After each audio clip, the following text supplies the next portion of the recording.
Muy buenos días a todas y todos quienes se están conectando a una nueva cápsula educativa en el contexto de la campaña de invierno 2024. Mi nombre es Loreto Fuente Alba, soy parte del equipo de la Oficina Nacional de Salud de la Infancia de la DIPRESE y hoy día me acompaña también la doctora Macarena Moya, que me va a estar ayudando con las preguntas que puedan surgir. La presentación de hoy se titula Enfrentamiento del paciente pediátrico en estado crítico. Esta es la parte 2 de esta clase que la doctora Javiera Muñoz, que nos ha acompañado ya en distintas oportunidades, realizó. Ella es médica pediatra de la UPC del Hospital Luis Calvo Maquena y también es parte del Ministerio de Salud. Antes de comenzar, siempre es importante recordar que estas charlas son en modo seminario, por lo que no van a poder abrir sus micrófonos y vamos a estar recibiendo sus preguntas a través del chat. Y las vamos a realizar al finalizar la presentación, dependiendo también del volumen de preguntas realizadas, ¿ya? La grabación de esta sesión después será subida al canal de YouTube de Salud Digital y también se encuentran las charlas previas en este canal y cuyo link vamos a compartir a través del chat. Además, vamos a entregarles un formulario para el registro de su asistencia.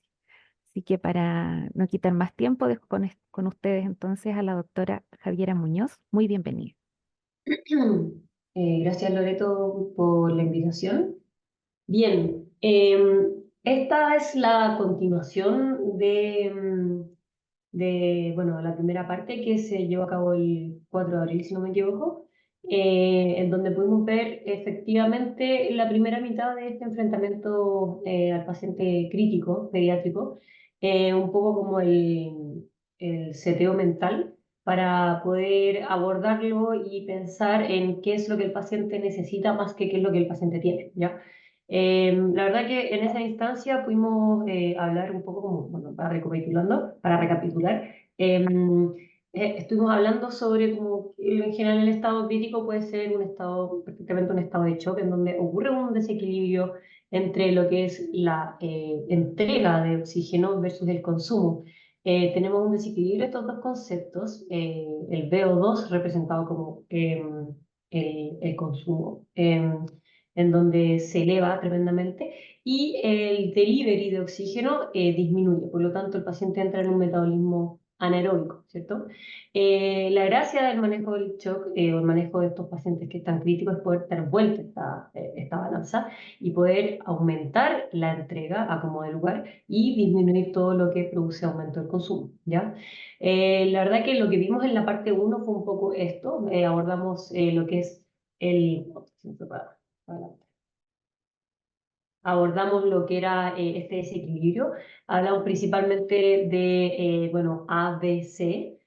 Y el A lo vimos en el apoyo ventilatorio, claramente, que son mecanismos que disminuyen el consumo y también aumentan el delivery.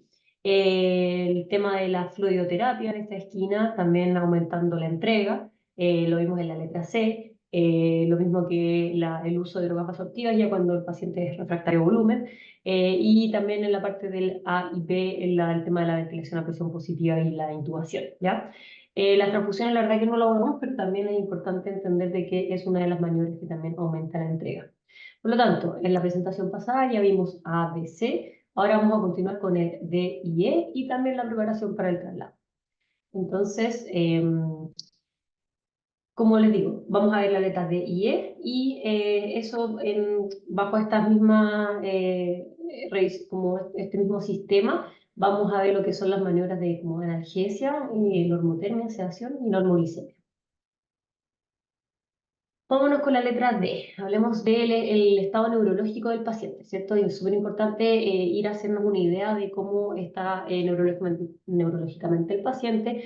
Un paciente que está en un estado crítico, un estado de desbalance de la entrega versus el consumo, va a ser un paciente que probablemente va a tener alguna alteración de conciencia. Cuando ya tiene una alteración de conciencia significa que el cuerpo ha redistribuido su circulación, para poder priorizar ciertos órganos, como es, por ejemplo, las coronarias, las suprarrenales, bueno, y la parte de la perfusión cerebral es tremendamente importante, también es parte de los órganos nobles. Por lo tanto, cuando ya tengo una alteración de conciencia, significa que tengo una hipoperfusión probablemente de mi circulación cerebral. Por lo tanto, ya estoy entrando en un estado, una fase catastrófica en donde mi paciente ya está teniendo que priorizar sobre los órganos nobles, ¿ya?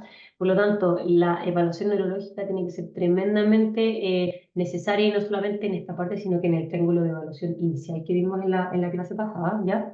Y acá en esta letra es principalmente ir a ver con detalle qué elementos de daño neurológico tiene, ¿cierto? Entonces yo voy a ir a ver inmediatamente lo que son las reacciones, cómo está su pupila, someterlo a algún tipo de escala de alteración de conciencia, que puede ser el Glasgow, que principalmente está validada más que nada en trauma, pero también puede ser útil en estos casos.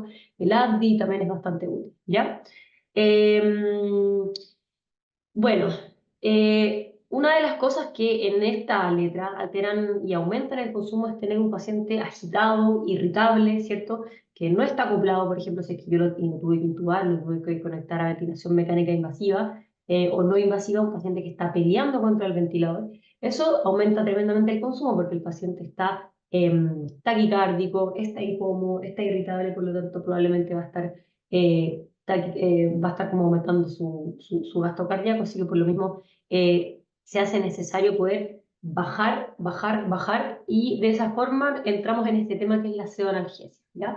Y el bloqueo neuromuscular, pero principalmente la pseudoanalgesia, que es más usada en pediatría, ¿ya?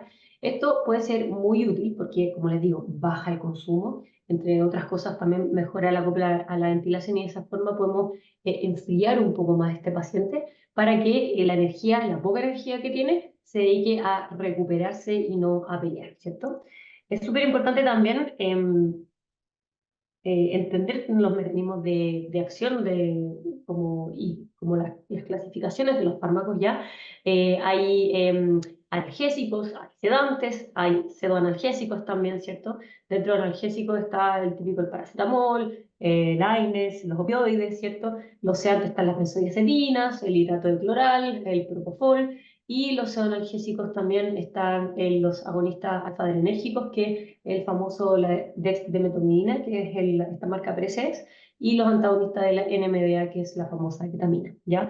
Tenemos toda esta gama de medicamentos que podemos utilizar en unas que sirven más para fases agudas y otras como para fases un poco más de mantenimiento.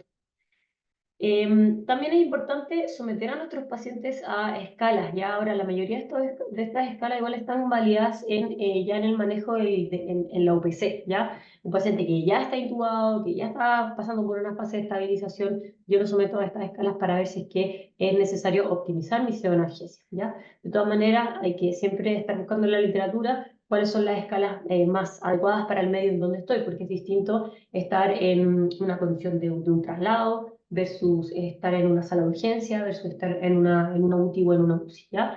Pero de todas maneras les dejo acá la bibliografía para estas escalas, que son bastante usadas, la escala de Comfort, ¿cierto? La escala de SDS también, y también tenemos otras escalas, que son las escalas para medir, bueno, la escala de RAS también, para medir sedación, y otras escalas para medir la analgesia, ¿cierto? La escala de FLAC, la escala de MAPS en los pacientes menores de 3 años.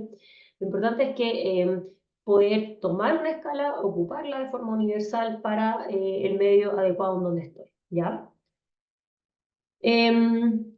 ¿Cuáles son los medicamentos que más, como que más podemos ocupar? Siempre va a depender, ¿ya? Esto no es una receta de cocina, todo tiene que ser individualizado al paciente. Hay pacientes que, bueno, sí, es muy necesario ser un paciente o ser anestesiar un paciente, o incluso a veces hasta bloquear un paciente. Em, Sin embargo, tenemos que tener ciertas consideraciones. La sedación y la pseudoanalgesia produce muchas veces hipotensión o a veces incluso bradicardia en relación sobre todo a la dexmedetomidina. Por lo tanto, tengo que tener esas consideraciones y también adelantarme a que probablemente vamos a tener que hacer alguna intervención en relación a la hipotensión producida por la sedación, ¿ya? Pero basta con tenerla en cuenta y realizar la intervención pertinente en caso que ocurra. Ahora, acá les dejo también algunas como dosis y como un pequeño torpeo de lo que son algunos pseudoanalgésicos. El fentanil, bastante famoso, ¿cierto? Se puede utilizar tanto en bonos, muy útil para analgesia, y en infusión para pacientes ya como ventilados. Ahí dejo la cosa y también aquí en los recuadros celestes está como el torpeo rápido, la forma rápida de poder hacerlo, ¿ya? De todas maneras, yo tengo que entender muy bien cómo poder llegar a esta forma rápida antes de poder llegar y hacer este atajo, ¿ya? El midazolam, que también ahí les dejo la dosis, ¿cierto? El Presex, ¿cierto? Que se puede utilizar en infusión. También existe la administración vía nasal, ¿ya? Pero eso no está disponible en todos los lugares y lo que más tenemos universalmente es en bomba de infusión continua, ¿ya? Ahora, ¿qué consideraciones tenemos que tener en relación al Presex, que es este medicamento? Que este es un agonista alfa-adrenérgico, por lo tanto, una de las cosas que va a producir va a ser bradicardia. Por lo tanto, no es mi primera elección en un paciente que está con inestabilidad hemodinámica o con algún shock incluso compensado. ¿Por qué? Porque va a ser un paciente que va a estar compensando a través de su taquicardia, ¿cierto? Uno de sus mecanismos de compensación. Y yo al producir, al administrar este medicamento, bloqueo un poco ese mecanismo y produzco un poco de bradicardia, por lo tanto le amputo un mecanismo de compensación y eso puede producir más noxa en el paciente. Así que hay que tener mucho cuidado y hay que ocuparlo selectivamente en los pacientes que no tienen inestabilidad hemodinámica. El becurone con un bloqueo neuromuscular también, ahí les dejo la dosis, y al lado su forma rápida de ocuparlo. Pero antes de poder saber el atajo, hagamos un pequeño repaso del manejo de bombas, ¿ya? Principalmente para poder entender. Porque el manejo y la preparación de bombas va a ser súper, lamentablemente, la mayoría va a ser súper centro dependiente, ¿cierto?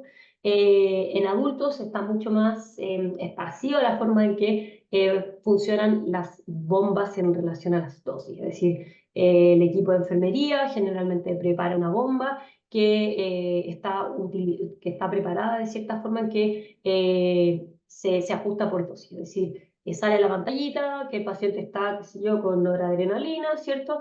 A 0,1 gamma kilo minuto. Y uno puede ir titulando o subiendo y mirando esa misma dosis en la pantalla, por lo tanto se hace un poco más fácil, ¿ya? Sin embargo, el médico tratante o la médica tratante no tuvo, en general, no tuvo mucha... no hay una certeza de cómo o no fue partícipe de la preparación de esa bomba, por lo tanto, no, pueden a veces ser un poco menos seguras simplemente porque se saltó el proceso de preparación, ¿ya? Por lo tanto, están estas dos formas de preparar las bombas de infusión continua, que es por dosis, que es más utilizado en ambientes de adultos, y en ambientes pediátricos, lo que en general se utiliza, que se preparan las bombas por flujo. Es decir, yo voy y calculo cuántos miligramos de el medicamento que voy a poner en cuántos ml de la dilución en que la va a contener, ¿ya? Y yo le calculo un goteo, un ml hora, ¿ya? Ahora, ¿por qué yo elegiría una forma tan difícil de hacer una bomba? Porque es más segura, ¿ya? De esa forma uno entrega inmediatamente la concentración y se asegura de que un ml hora es cierta concentración y de cierta forma, en general, la pediatría tiende a ver un ambiente un poco más obsesivo y cuidadoso y receloso también de los pacientes. Por lo tanto, a nosotros nos gusta mucho hacer las bombas de infusión continua por flujo, ¿ya? Así que si es que se encuentran, que al final es un poco lo más hostil que uno se puede encontrar si es que uno es un equipo de traslado y se encuentra con un paciente que lleva una bomba de infusión continua que va a cierto ml hora de un medicamento que uno no está seguro cómo se preparó, lamentablemente esa bomba tiene que ser absolutamente desechada porque si es que no aparece la etiqueta en donde sale la concentración de ese medicamento, yo no voy a tener forma de poder saber a qué concentración está.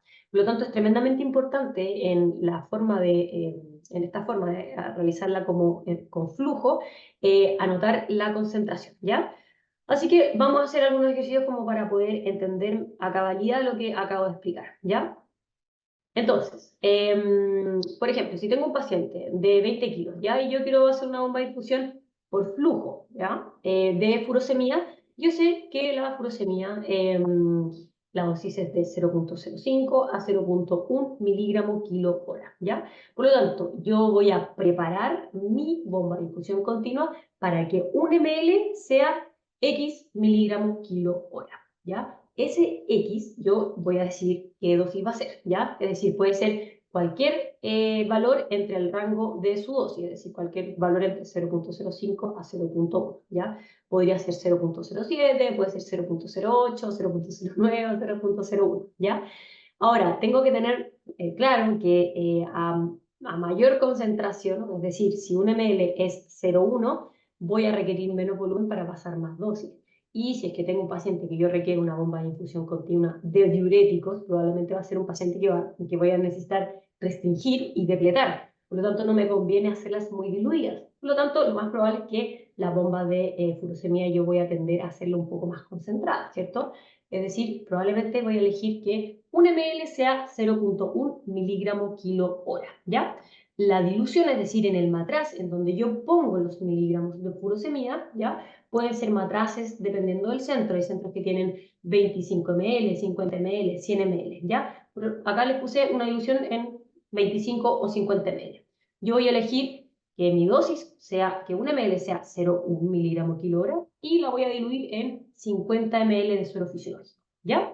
Por lo tanto, la fórmula acá muy importante es la dosis que yo elijo, es decir, 0,1 miligramo kilo hora, por mi dilución, es decir, 50 ml de suero fisiológico, por el peso del paciente, es decir, 20 kilos.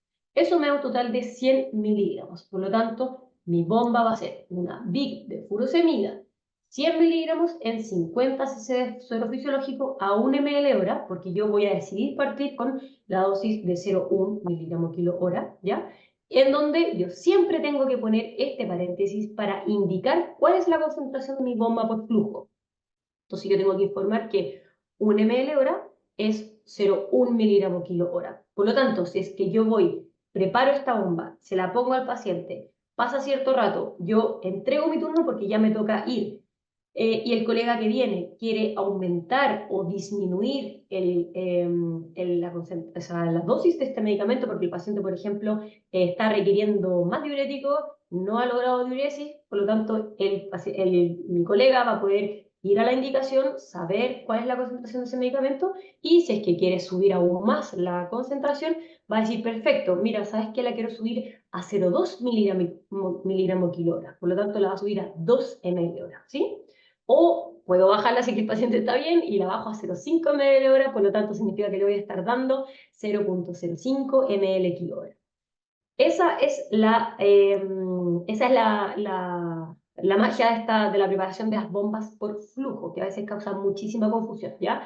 Es súper importante que puedan llegar a entender para que cuando se enfrenten unas bombas que están preparadas por flujo, no lleguen a entregar un paciente que lleva una VIC de furosemida que la miran que está pasando a 2 ml hora. Eso no nos aporta en absoluto porque no sabemos qué dosis es, ¿ya? Entonces, si podemos hacer el mismo ejercicio con el fentanilo acá es un poquito más distinto. ¿Por qué? Porque la dosis es gamma kilo hora, ¿ya? Esta es la dosis de 1 a 4, ¿ya? Yo voy a elegir en este caso 2 porque está en el medio, ¿sí? Tengo el mismo pacientito de 20 kilos y mi ilusión que voy a elegir va a ser 50 ml de suero fisiológico. ¿Puedo haber elegido 25? Sí, puedo haber elegido 25, pero en este caso, para hacerlo más fácil, voy a elegir 50, ¿ya? Entonces aquí lo que tengo que hacer es lo mismo. Mi dosis, es decir, 2 por la dilución, 50 ml, por el peso, 20 kilos, ¿ya? Y aquí ocurre sí una distinción porque tengo que llevarlo de miligramos a gama, ¿ya? Que es lo único distinto con respecto a la furosemida, al caso anterior. Por lo tanto, vamos a tener que dividirlo por 1000, ¿sí? Por lo tanto, esto me va a dar un total de 2 miligramos. Por lo tanto, vamos a tener una de fentanil a 2 miligramos de 50 cc a 1 ml hora, que me va a dar una concentración, que esto siempre tengo que ponerlo de 1 ml hora, va a ser igual a 2 gamma kilo hora, ¿ya? Eso. Entonces así el colega que viene o yo después es que, qué sé yo, el paciente requiere más sedación, yo puedo subirme a 1, 2, 3 ml hora según sea necesario o incluso titular hacia la baja, ¿ya? Lo mismo con el fentanil, perdón, con el midazolam. Y lo único distinto acá al midazolam es que hay centros que ocupan la dosificación de gamma kilominuto y hay otros centros que ocupan la dosificación miligramo kilo hora. Si es que ocupan la dosificación miligramo kilo hora, la fórmula va a ser igual que la furosemida, es decir, dosis por dilución por peso, nada más, ¿ya? Y en el caso que quiera ocupar gamma kilominuto, vamos a tener que tomar la dosis que yo voy a elegir, que en este caso voy a haber elegido 2, ¿cierto? Por la dilución, que en este caso voy a haber elegido 50, por el peso, los 20 kilos, y aquí, como es kilominuto y no kilo hora, tengo que multiplicarlo por 60 porque son la cantidad de minutos que hay en una hora, ¿ya? Y esto lo divido por 1000 para poder llevar los miligramos a gamma, y me queda un total de 120 miligramos de midazolam en 50 cc de suero fisiológico a 1 ml hora, lo que va a corresponder a que 1 ml va a ser igual a 2 gamma kilo minuto, no kilo hora, que me equivoqué, ¿ya? Para que se entienda bien este atajo, acá les dejo las fórmulas que son muy importantes, porque les insisto, lo más importante es que ustedes, si se enfrentan a bombas de infusión continua preparadas por flujo, es importante saber qué tipo de concentración lleva el paciente, ¿ya? Y ahora nos vamos a la letra E, que tiene que ver con la exposición, ya poder retirarle toda la ropa al paciente y poder hacer un examen físico tanto de la parte anterior como la parte posterior, ¿ya?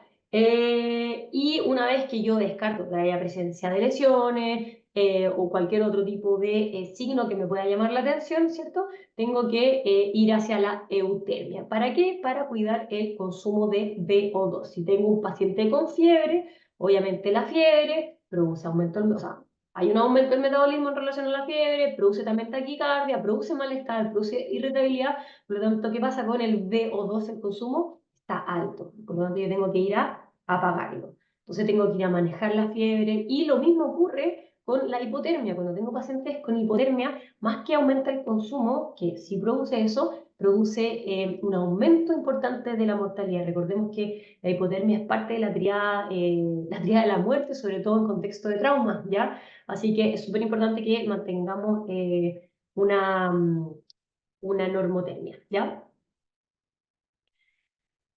También nos va a servir para poder ver algunos casos de reticulación en extremidades inferiores,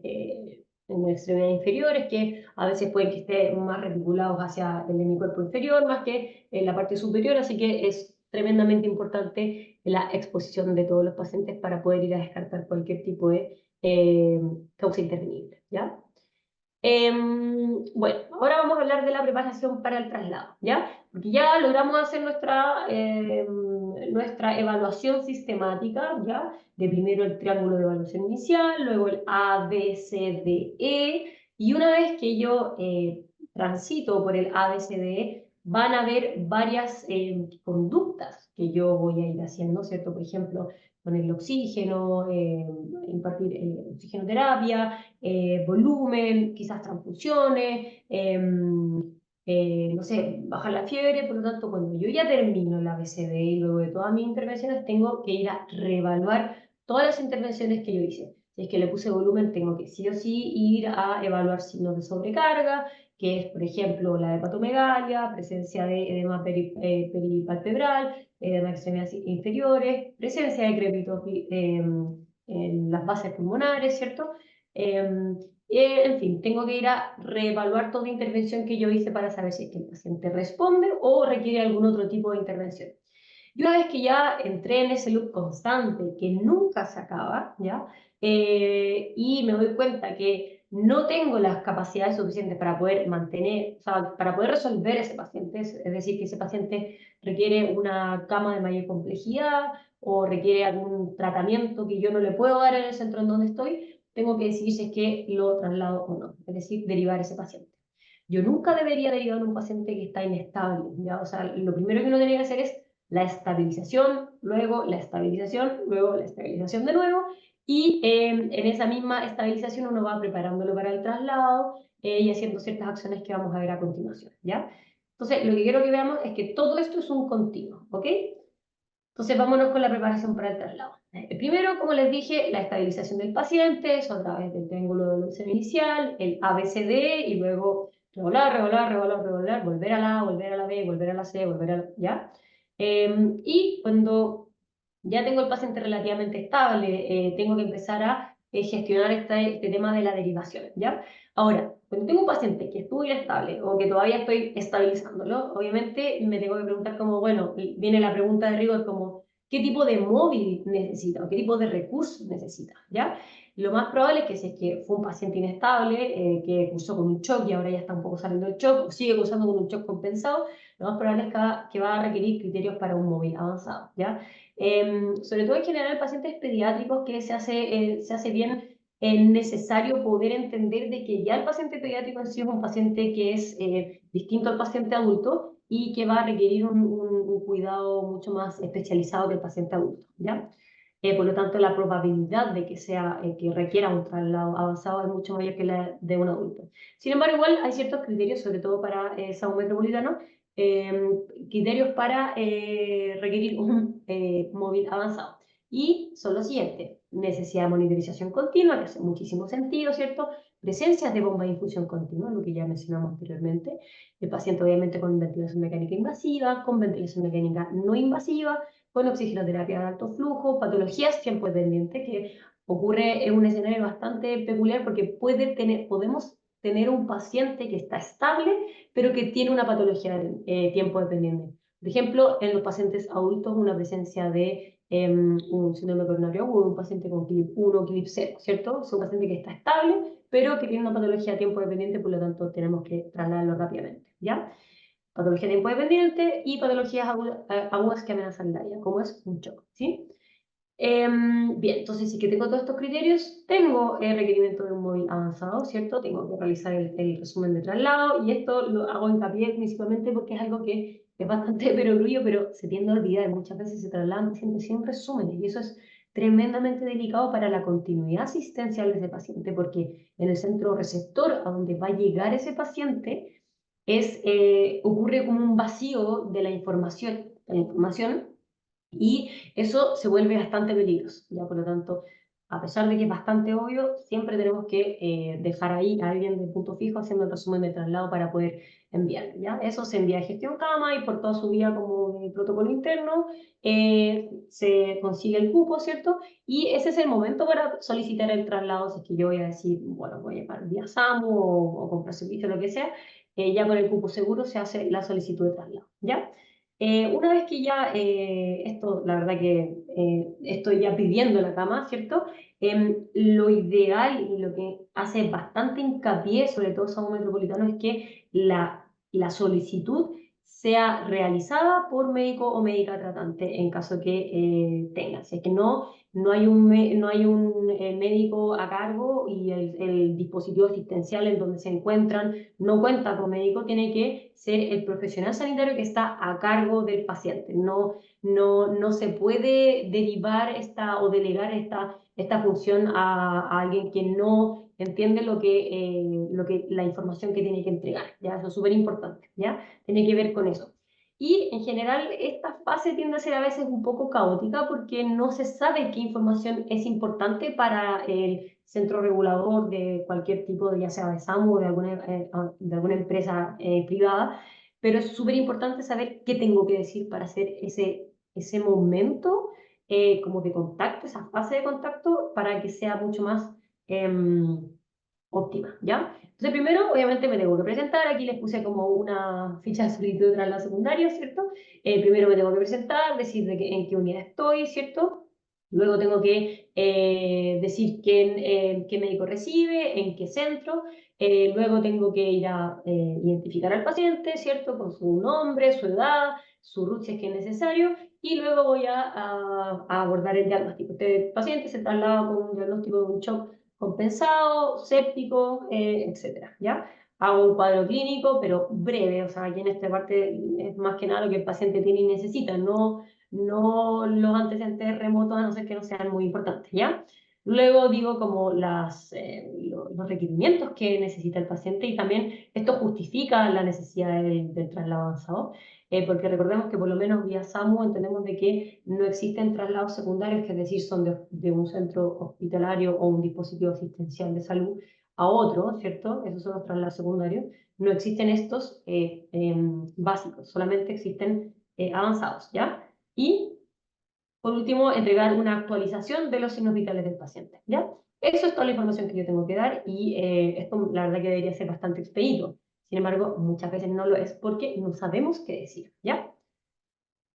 Em, a veces ocurre que es muy frecuente también no sé, de repente tengo un paciente neonatal, ¿ya? Hay algunos SAMU o algunos equipos de traslado que no cuentan, por ejemplo, con los recursos suficientes para poder trasladar pacientes como muy específicos, por ejemplo, neonatos que requieren circuitos de ventilación necesarios, requieren, por ejemplo, no sé, incubadoras, sistemas de anclaje distintos. Entonces, cuando la cosa se pone muy, muy, muy específica, la verdad que los recursos no dan, ¿cierto? Por lo tanto, muchas veces el sistema público puede declararse con incompetencia técnica, lo cual la verdad que es bastante adecuado porque siempre también está bien entender de que va a haber todo un espacio que si es que no lo gestionamos de una forma o no nos preparamos para poder abordarlo, posiblemente vamos a tener vacíos en relación a eso. Y es el caso también del transporte neonatal específicamente y los pediátricos más complejos, ¿ya? Entonces, en ese caso se puede declarar perfectamente una incompetencia técnica y en ese caso se requiere comprar servicio para poder realizar ese traslado con los requerimientos que tenga, ¿ya? Pero es muy importante también poder decir cuáles son los límites, qué es lo que necesita el paciente realmente y cuál va a ser el mayor beneficio para él. Entonces, esta estabilización del traslado siempre también tiene que ver con el ABCDE, tengo que hacer un repaso nuevamente, la vía aérea segura, sostenible, en caso de que esté intubado, la posición correcta del tubo endotraqueal, ¿cierto? Una radiografía de tórax antes de salir, el collar cervical si es que corresponde, la letra B, oxigenar, ventilar, que esté todo bien, ¿cierto? Si es que podemos tener un último control de gases, como dije ya en la radiografía, presencia de contar con eso en el transporte. Sonda nasogástrica, obviamente, sobre todo se hace necesario para los pacientes que están con ventilación mecánica no invasiva, porque la presión obviamente también puede llenar el estómago y al llenar el estómago ocupa espacio torácico y así genera menos expansión torácica, ¿cierto? La letra C, la perfusión clínica, cómo está el hielo, los pulsos, la presión arterial, el trazado, la presencia de diuresis, si el paciente va con sonda folio o qué, cómo está también en la parte como de conciencia, cómo está la perfusión cerebral, ¿cierto? Si es que va con monitoreo invasivo o no invasivo, cómo están las presiones. La letra D, nuevamente, el déficit neurológico, someterlo a algún tipo de escala.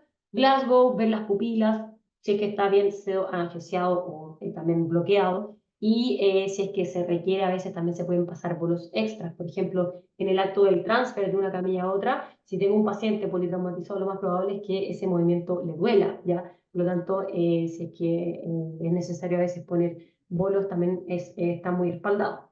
Y la letra E de otras lesiones evidentes, el requerimiento de inmovilización, normotermia y siempre, y nunca olvidar el hemoglobina, ¿ya? Bueno, el traslado falla en respiratoria fue la primera clase de este ciclo, no voy a ahondar mucho más en esto, pero entender de que cuando ya tengo un paciente en falla respiratoria y escalé en todos mis escalones de la oxigenoterapia, llegué, por ejemplo, al tope de por ejemplo, a la CENAF, ¿sí? El paso siguiente vendría siendo la ventilación mecánica no invasiva y luego la invasiva, ¿cierto? Les dejo nuevamente algunas contraindicaciones absolutas para la ventilación mecánica no invasiva, ¿cierto? Y que obviamente van a ser indicaciones de intubación, ¿ya? Acá les dejo también esta tablita que está bastante interesante porque es un trabajo en donde pudieron objetivar como los decibeles que tiene comparativo entre la ambulancia, el helicóptero y el avión, ¿ya? Las vibraciones en Hertz, ¿cierto? El tema de las aceleraciones y desaceleraciones, ¿sí?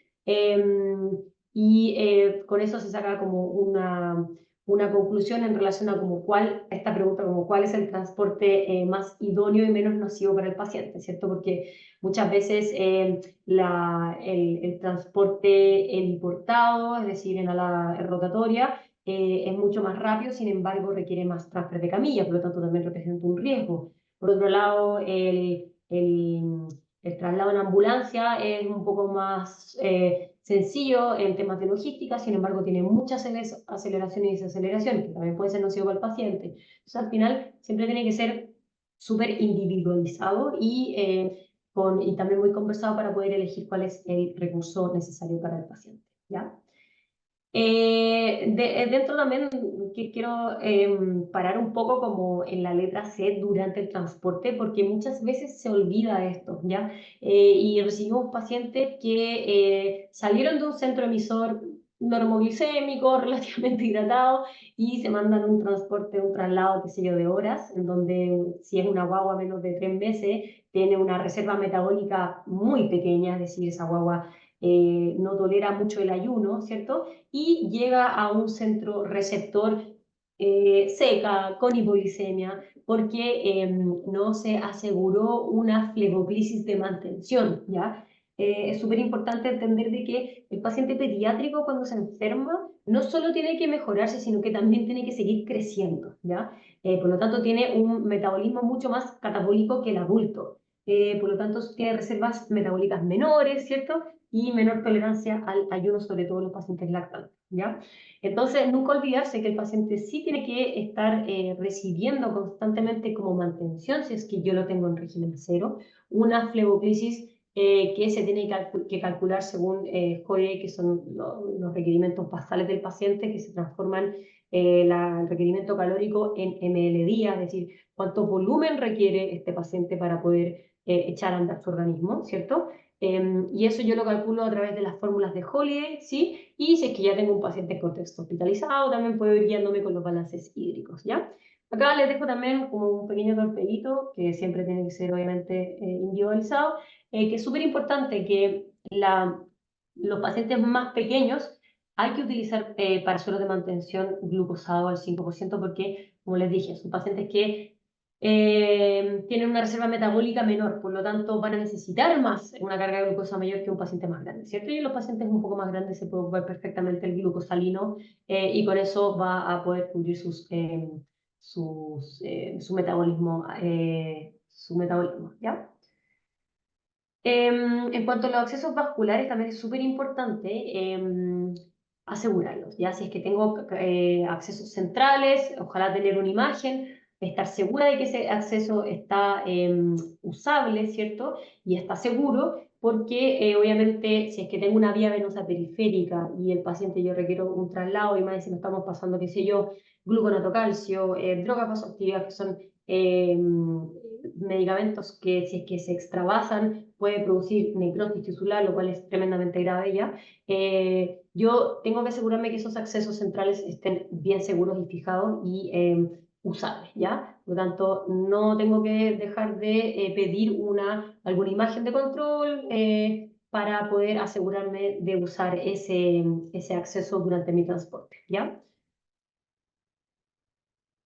Bueno, también como las típicas frases y refranes que nunca tenemos que olvidar, que si es que la condición clínica puede empeorar, lo va a hacer, así que tengo que estar preparadísimo para eso. Siempre tengo que esperar lo mejor, pero me tengo que preparar para lo peor, ¿ya? Y recordemos que la ambulancia es el peor box de reanimación.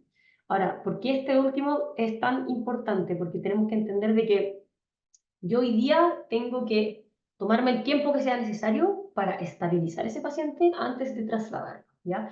Porque la gracia, finalmente un traslado exitoso en donde yo voy a poder cosechar los frutos que sembré, va a ser el traslado en que yo menos intervenciones haga, ¿ya? Ojalá yo nunca sacarme mi cinturón para poder hacer algo, ¿ya? O sea, yo tengo que estar constantemente reevaluando a mi paciente, ¿ya? Pero si logré una fase de estabilización adecuada, ese paciente no debería requerir ninguna intervención durante mi traslado, ¿ya? Ahora, si es que yo, no sé, qué sé yo, me apuraron o estaba apurado, estaba nerviosa y simplemente agarramos al paciente porque había que salir rápido y lo echamos arriba de la ambulancia, y nos comimos un poco de tiempo de la estabilización, es probable que yo voy a tener que hacer muchas intervenciones para poder estabilizar a ese paciente durante el traslado y hacer maniobras de estabilización de ese paciente, ya sea intubarlo porque tuvimos un fracaso de ventilación mecánica no invasiva o de oxigenoterapia,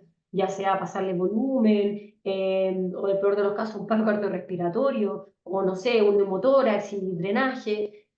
Todo eso dentro de la cabina sanitaria se hace tremendamente riesgoso y tremendamente incómodo también. Por lo tanto, yo tengo que tomarme el tiempo que necesite para asegurar que el paciente está absolutamente estable para poder trasladarlo, ¿ya? Porque obviamente, como les digo, la mejor ambulancia es el peor box de reanimación, ¿ya?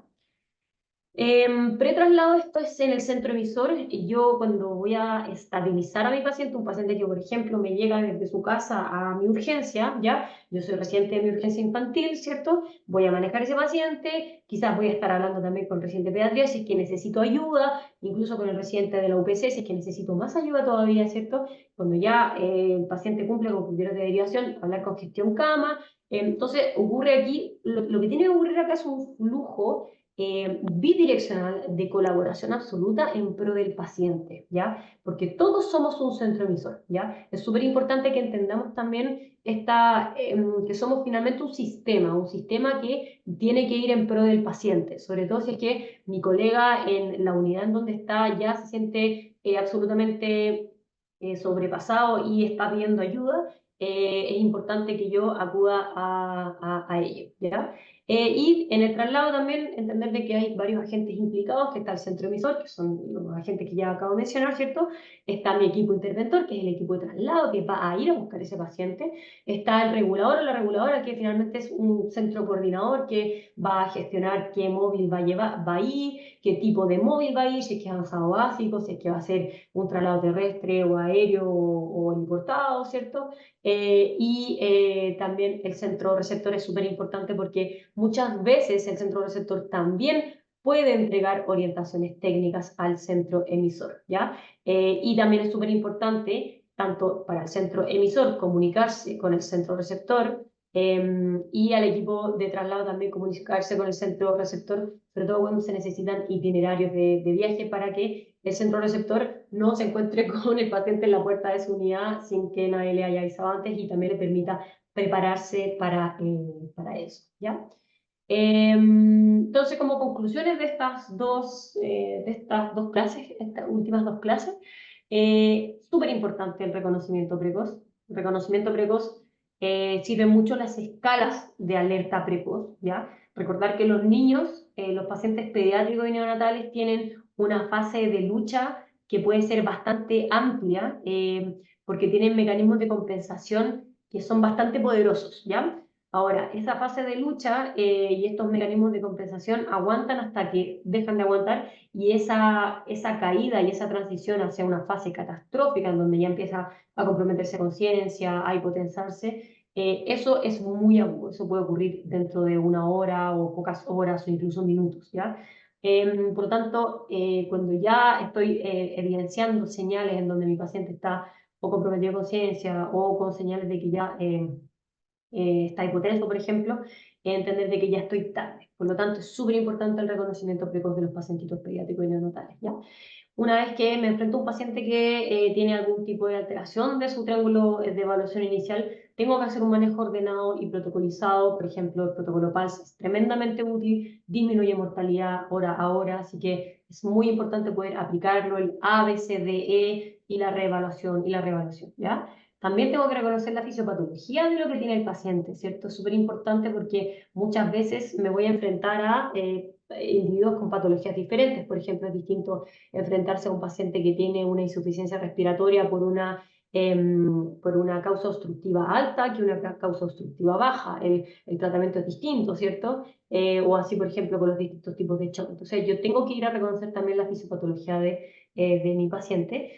Cuando ya me siento absolutamente sobrepasada o ya hice lo que tenía que hacer y ya llegué a un límite de lo que yo le puedo entregar en donde estoy, tengo que siempre ser capaz de pedir ayuda, ¿ya? Y el trabajo en equipo también es tremendamente importante, ¿ya? Eso. Muchas gracias. Vale, dejo mi Muchas correo por gracias, si quieren doctora. alguna duda. Tenemos algunas preguntas, los invitamos también en el intertanto a realizar sus consultas si es que hay alguna otra adicional. Hay una pregunta que había salido en ocasiones anteriores que tiene que ver con la disponibilidad de sedación en la atención primaria de salud. En particular en los SAPU no tienen tantas alternativas como en lo hospitalario.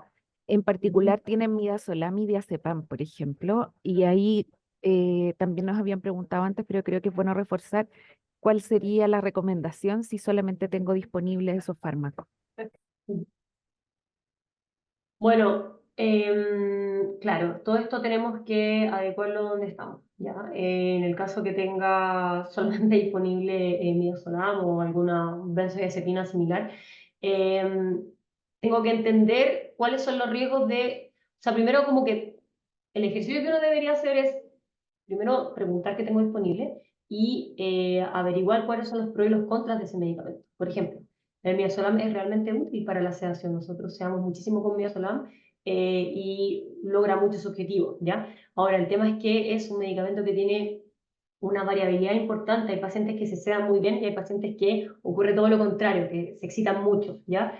Y otra cosa que tiene que es súper importante tener en cuenta en el caso de midazolam es que, como la mayoría de las benzodiazepinas, produce una depresión respiratoria. Ahora, si es lo único que yo tengo disponible para poder hacer una sedación de este paciente, voy a tener que ocuparlo, ¿ya? Lo importante es que yo lo ocupe sabiendo cuáles son los riesgos, ¿ya? Es decir, lo más probable es que este paciente se deprima, por lo tanto vamos a tener acá listo la bolsa máscara, vamos a tener listo acá nuestro equipo de intubación, voy a estar antelándome a los riesgos de lo único que tengo, ¿ya? Pero no puedo dejar de actuar o de hacer algún tipo de intervención eh, porque no tengo Presex, por ejemplo, ¿cachai? Yo sé que es algo súper específico, que es algo que está disponible más que nada en lo intrahospitalario. Lamentablemente nosotros siempre, y también somos formados en nuestros pregrados como para ese pensamiento, que tenemos que hacer lo que tenemos, lo que podamos con lo que tenemos, ¿ya? Ahora, hacer lo que tengamos que hacer, es súper importante saber cuáles son los riesgos de lo que yo voy a ocupar, ¿ya? Yo creo que esa es la clave. O sea, si es que tienes midazolam o diazepam o lo que sea, saber que los benzodiazepina, uno de los grandes afectados de eso que producen es que deprimen respiratoriamente, por lo tanto, lo más probable es que te pueda pasar eso, pero yo puedo, mientras yo esté preparada, va a ser tu decisión, va a ser una decisión correcta, ¿ya?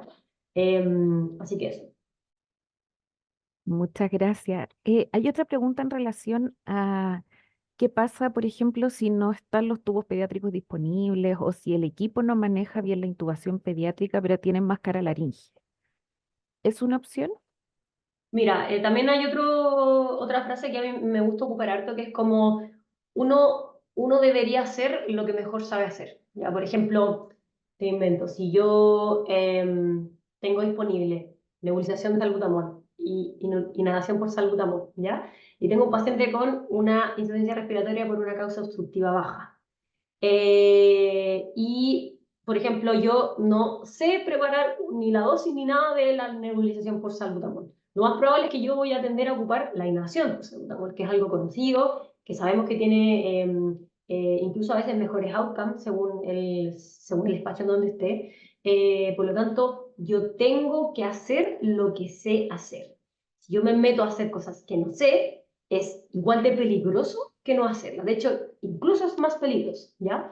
Por lo tanto, si yo no me manejo con el manejo de vía aérea avanzada, primero que nada tengo que aprender, sobre todo si es que estoy trabajando en un SAPU, en un dispositivo asistencial primario, en donde puede que me llegue un paciente que yo, de urgencia que va a requerir seguramente alguna vez una vía aérea avanzada.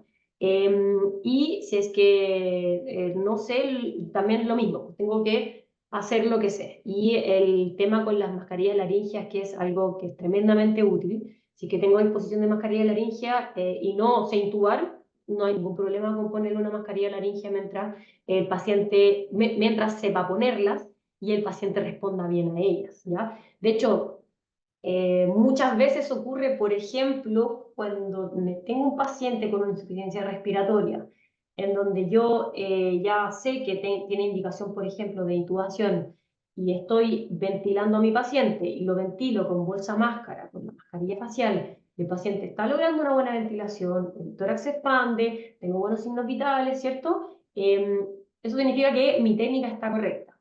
voy y decido intubarlo, lo intubo y no lo logro porque me encontré con una vía aérea difícil, porque la vía aérea está inundada, por cualquier motivo, ¿cierto? Saco el laringo, dejo el tubo de lado y vuelvo a ventilar, ¿cierto? Mantengo, recupero la hemodinamia, ¿cierto? Y si es que yo digo, voy a mantener este paciente con ventilación en vez de la intubación, en vez de seguir cruciándole la vía aérea, eso también es muy válido porque al final lo más terrible es enfrentarse, por ejemplo, a un paciente que más que inintubable es un paciente no ventilable, ¿ya? Por lo tanto, con esto quiero decir que tenemos que hacer lo que sabemos hacer. Y si es que hay algo que yo debería saber y no sé hacerlo, tengo que hacerme cargo de eso, ¿ya? Todos como profesionales de la salud, sobre todo el estamento médico, tenemos que tener algún curso, sobre todo si es que es probable que me llegue alguna vez alguna vía aérea que tenga que invadir, ¿cierto? Por lo tanto, todos deberíamos tener algún curso de vía aérea avanzada, prepararnos, tener mecanismos como para intubación difícil o tener una estrategia, saber tener a alguien para pedirle ayuda, qué sé yo, pedirle si es que tengo disposición como de anestesia, pedirle al anestesista que nos ayude, ¿cierto? Pero tener una estrategia. Yo no puedo quedarme como, pucha, es que yo no sé intubar, así que la gente va a quedarse ahí nomás, como le vamos a poner la naricera y ojalá que llegue alguien a buscarla, ¿cierto? No puedo tener esa actitud tan pasiva, ¿cierto? Pero en el caso de la mascarilla laringia, llegó para quedarse, son una estrategia tremendamente útil, sobre todo para estos escenarios en donde nos enfrentamos a vías aéreas difíciles, nos enfrentamos, por ejemplo, a pacientes que, o sanitarios que no somos, no estamos muy aptos para poder intubar a ese paciente o no se sienten seguros al respecto, la mascarilla laringia es, pero excelente, excelente opción, mientras sepa ocuparla. Muchas gracias. Yo creo que ya para cerrar, esta es una petición mía, un poco si pudiera reforzar, cuando consideramos que el paciente está estable, frecuentemente al revisar algunos casos y algunas de las dificultades que pueden pasar, es, por ejemplo, el saber reconocer bien cuando el niño está estable o no lo está. Mm, em, por ejemplo, que logran una buena saturación, pero a costa de una frecuencia cardíaca muy elevada. Entonces, solo como mensaje final, cómo reforzar cuando entonces este paciente, vamos a decir, realmente está apto para ser trasladado. ujú. Mira, excelente pregunta y excelente acotación, porque es algo que me gusta mucho, ¿cierto? Es como, primero, cómo reconocer que el paciente no está bien. Porque como digo, los mecanismos de compensación de los niños son tremendamente poderosos, entonces es muy raro en verdad encontrarse con un niño hipotenso, ¿ya? Eh, si me estoy enfrentando a un niño hipotenso o que está desaturando, en verdad ya estoy muy tarde, por lo tanto, mi pensamiento y mi acción tiene que ser el doble de rápido, ¿ya? Pero eso también es una ventaja para nosotros porque nos dice que como sus mecanismos de compensación son muy poderosos, tengo que también aprender a diferenciar y no tranquilizarme con decir, ah, el paciente está saturando excelente, entonces me quedo tranquila, C3, C4 y que pasen los demás, ¿cachai? Como, no, ese paciente efectivamente está saturando bien a costa de otros mecanismos de compensación y la alerta acá es que, ojo, esos mecanismos de compensación se agotan y se agotan de forma muy aguda, por lo tanto, cuando se empiecen a agotar, no te va a dar tiempo de hacer absolutamente nada. Por lo tanto, lo mejor es el reconocimiento precoz. Y hago énfasis acá porque existen escalas validadas en diferentes ambientes, escalas en... Eh, incluso hay un trabajo hermoso que habla del uso de estas escalas en lugares con recursos limitados y se utilizó en Sudamérica y en África. Y salieron conclusiones tremendamente, o sea, significativamente positivas, ¿ya? Porque son escalas que miden puntifican como la frecuencia respiratoria, otros signos vitales, la cardíaca, el estado de conciencia, con eso se le asigna un puntaje y sobre cierto puntaje el paciente es grave o potencialmente grave o está leve o está bien, ¿ya? Entonces son mecanismos, son herramientas tremendamente fáciles y útiles para todos, ¿ya? Por lo tanto, ocúpenlas, averigüen, ocupen una y estandarícenla para el lugar en donde está, ¿ya? Eso en primera instancia, como primero, reconocimiento precoz, que creo que es lo más importante, creo que es lo más importante, sí. Y en cuanto a la estabilización, Em, Cuando yo me enfrento a un paciente que tiene signos de shock, y los signos de shock son también bien sencillos, es decir, un paciente que tiene alteración de conciencia, que tiene un llene capilar enlentecido, ¿ya? Y que tiene alteración de la diuresis, ¿ya? Es un paciente que tiene shock hasta que se muestre lo contrario. Por lo tanto, si tengo un paciente con estos tres criterios, yo tengo un shock, ya que puede ser un shock compensado o no compensado según la tensión arterial que tenga, ¿ya? Y lo que tengo que ir a hacer es poder lograr ojalá como la estabilización y yo estar segura de la estabilización, es a través de, no solo de los signos vitales, sino que también de la clínica del paciente. O sea, es decir, un llene capilar adecuado, ¿cierto? Que tenga una perfusión cerebral adecuada, es decir, que un paciente que responda, que tenga un llanto consolable, que esté alerta, que esté vigil, eso, que PLABU 15, ¿ya? Que esté normoglicémico, normotérmico, que tenga una frecuencia cardíaca, o por lo menos que haya disminuido con respecto a la del ingreso, ¿ya? Porque obviamente un paciente, no sé qué le pasó a mi pantalla. Sí, me manda. Bueno, Ahí buscar volvió. primero como la estabilidad tanto de los signos vitales como la clínica, que el paciente deje de tener un mal aspecto, porque el mal aspecto es súper categórico en pediatría, ¿ya? Que un paciente que, por ejemplo, no sé, un lactante que esté con extensión, así como con los cuatro brazos como absolutamente entregado en una cama, es un paciente que no es normal. En general los lactantes tienen una semiflexión simétrica, tienen un tono más como más aumentado que un paciente adulto, que en general pueden estar tranquilamente acostados en una cama. Entonces, al final es como fijarse no solamente en la hemodinamia, sino que también en la clínica, ¿ya? Ir a evaluar todas las intervenciones que yo voy haciendo, porque, pucha, quizás alguna intervención que yo hice no funcionó o requiere otra, o quizás incluso a veces como que puede que me tenga que retroceder un poco. Eso es súper importante. Entonces, primero que nada, reconocimiento precoz, identificar el shock con estos tres signos que son tremendamente fáciles, ¿ya?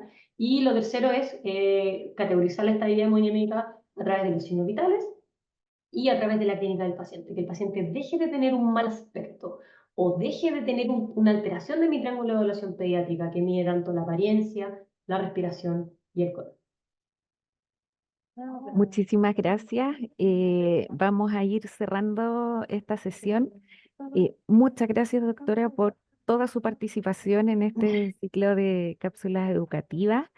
Dejamos invitados a todos los asistentes a la cápsula de la próxima semana, em, donde también se va a reforzar un poco de la valoración y el reconocimiento de la gravedad de los niños y niñas. El próximo jueves en este mismo horario, con el mismo link. Les dejamos en el chat el link de asistencia y también les dejamos el vínculo para que puedan acceder a la lista de reproducción que está en el canal de YouTube de Salud Digital, donde están todas las presentaciones de este año y también de años anteriores. ¿Ya? Muchas gracias a todos por su asistencia, por su participación y nos vemos en una semana más.